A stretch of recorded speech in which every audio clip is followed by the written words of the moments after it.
It was me, Chris, and Jenna. 3 college friends out for a long weekend, deep in Tennessee wilderness. Not a state park, not a campground, just trees and an old map of trails we found online. That kind of trip. We were trying to disconnect.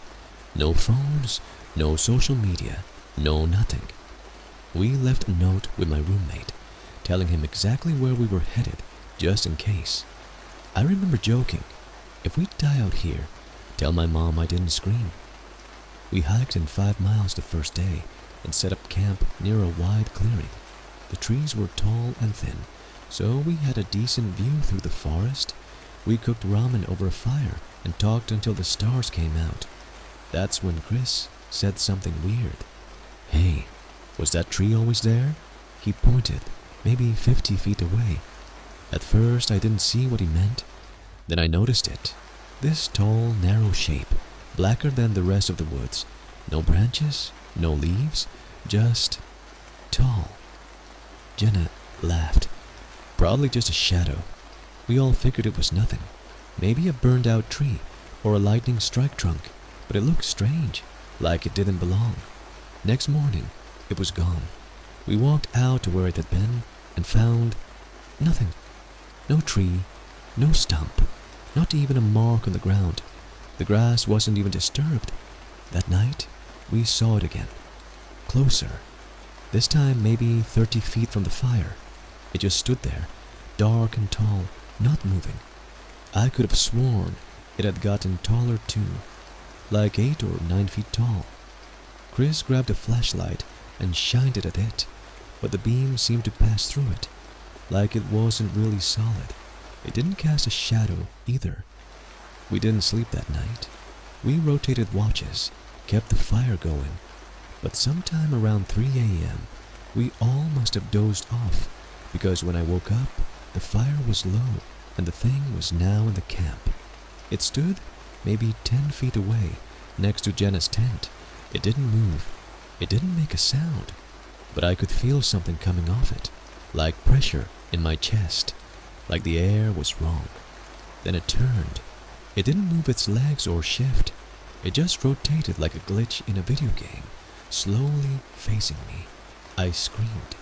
Chris scrambled for the axe. Jenna came running out, barefoot, pale as paper.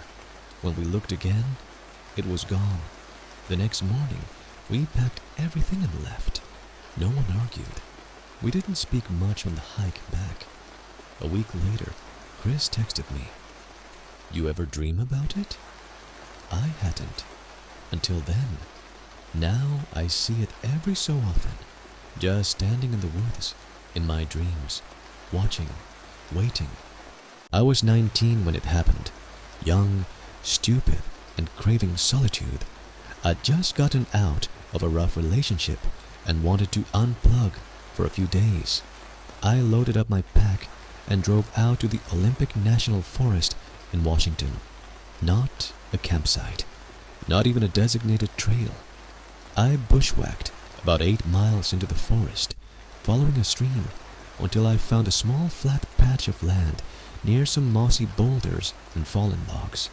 It was peaceful, eerily so. The first day went fine.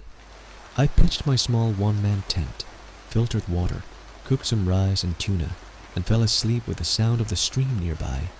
Then the second night came. I woke up around 2 a.m. to a sound that made my blood run cold, breathing, slow, wet, raspy. It was right outside my tent. At first I thought it was an animal, maybe a bear, but then I realized it was too close, inches away, just on the other side of the nylon, and it wasn't sniffing or shuffling. It was breathing like a person, heavy, deliberate, almost sick. I didn't move, didn't even breathe. My knife was under my pack, outside the tent flap. I was defenseless. I just lay there, paralyzed. Then it started circling the tent. Slowly, the breathing stayed steady, heavy and human. I could hear pine needles and twigs crunching softly with every step. It made one full circle, then another. Then it stopped, right at the head of my tent. I couldn't take it anymore.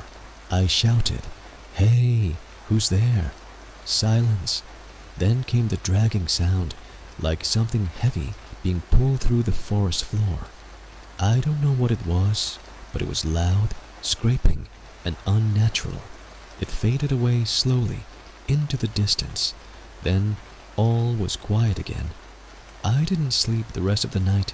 I just lay there, heart pounding, knife in hand, staring at the ceiling of my tent. At dawn, I finally unzipped and crawled out. The air was damp and cold. Everything looked normal until I looked at the ground. Footprints, bare, human, no shoes, just bare feet, walking in circles around my tent. The dirt was soft, so they were clear. And not only that, there were drag marks, like something heavy had been pulled away into the woods. I followed the trail for about 30 feet before it disappeared into the thicker brush. That's when I noticed something worse. There was a small stone pile, stacked carefully, balanced unnaturally, almost like someone had made a marker or warning. I hadn't seen it before. I packed everything and got the hell out of there. Didn't eat, didn't even filter more water. I drank straight from the stream until I felt sick. I hiked the entire 8 miles out in one go, sweating bullets the whole time. Back at the trailhead, I told the ranger. He gave me a strange look and said, "Yeah, that area's had a few odd reports. Guy went missing near there in the 80s. His camp was found, but not him. You're lucky." I asked if anyone else was out there. He said, "Not legally." This one didn't happen to me, but to my Uncle Rob in 1997, and it's the reason I never camp without backup. He was hiking with his buddy Mark through the Adirondacks, experienced guys, both ex-military, well prepared. They planned a 3-day loop off trail, starting from a remote logging road. First day went fine. The second night is when it all unraveled. They had just set up camp near a small lake, no one for miles, when a guy stumbled into their sight. Looked like he'd been living in the woods for weeks, dirty, dehydrated, scratched up. He said his name was Jason, claimed he'd been lost for over a week. He kept looking over his shoulder, paranoid, kept saying things like, "It comes at night." They tried to calm him down, gave him food, water. Rob said Jason never really looked at them, just stared off into the woods. When they asked what it was, he shook his head. Doesn't walk right, doesn't sound right, looks human, but it's not. Mark thought he was hallucinating, sunstroke maybe, but Rob had seen enough in his life to know when someone was genuinely terrified. They let Jason sleep near their fire. They even gave him one of their extra sleeping bags. But that night, around 1 a.m., Rob heard whimpering. He got up, looked around. Jason was gone. Just gone. No sound, no movement, no goodbye. They called for him, searched with flashlights. The only thing they found was his sleeping bag, ripped down the side, as if he'd been dragged out of it. Then they heard it. Laughter. High-pitched, wrong, like someone trying to mimic a laugh, but didn't know how. It echoed around the lake. Then came the snapping of branches, big ones. Rob and Mark didn't wait. They grabbed what they could and ran. They hiked for hours, through the dark, cutting their legs on underbrush, not stopping until dawn. They got to a ranger station the next evening, told the story. Rangers went out. They found the camp, the sleeping bag, but no Jason. The only thing left was a series of weird footprints, longer than a man's, with strange toe patterns like double-jointed feet. One ranger said it looked almost like someone had been crawling, but on backwards knees.